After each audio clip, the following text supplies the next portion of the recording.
Hello guys, आप सभी का नई वीडियो में स्वागत है। आज मैं आपको बस सिम्युलेटर इंडोनेशिया में हम बस के ऊपर अलंकार का बैनर कैसे लगा सकते हैं वो बताने वाला हूँ। इसलिए आप इस वीडियो को लाइक एंड सब्सक्राइब जरूर कर देना।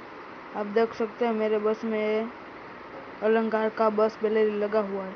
ये हम कैसे डाल सकते हैं बस सिम्युलेटर इंडोनेशिया में, तो आज मैं वही बताने वाला हूँ। इसलिए आप इस वीडियो को लाइक एंड सब्सक्राइब कर देना। पहले तो आपको गैरेज में जाना है, फिर वो पेंट वाले में क्लिक करना है, तो आपको इधर बस रियली पे क्लिक करना है। आपका जिसमें भी हो गैलरी या फाइल मैनेजर में जाके आपका जो पीएनजी वाला है वो सिलेक्ट कर लेना है।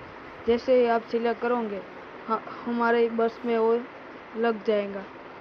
देख सकते हो मेरा तो लगा हुआ था इसलिए फिर से लग गया। आप ट्राई कर लेना तो आपका भी लग जाएगा। अभी मैं इसको चला के भी दिखाने वाला हूँ। इसमें आप लाइट भी फिटिंग कर सकते हैं। देख सकते हो अभी मैं इसको चला रहा हूँ और देख सकते हो अभी यह अलंकार का बस बैनर आ रहा है। 2 मिनट रुक जाए, अभी लाइट करता हूँ, बहुत अच्छा लगेगा। अभी देखिए कैसा खतरनाक वाला लग रहा है अलंकार का बस बैनर। देख सकते हैं,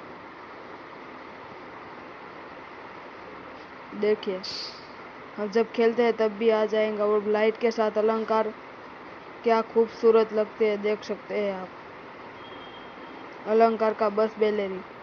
तो आपको ये वीडियो अच्छा लगा हो तो इसको लाइक एंड सब्सक्राइब जरूर कर देना। मिलते हैं अगले वीडियो में गाइस, तब तक के लिए बाय बाय।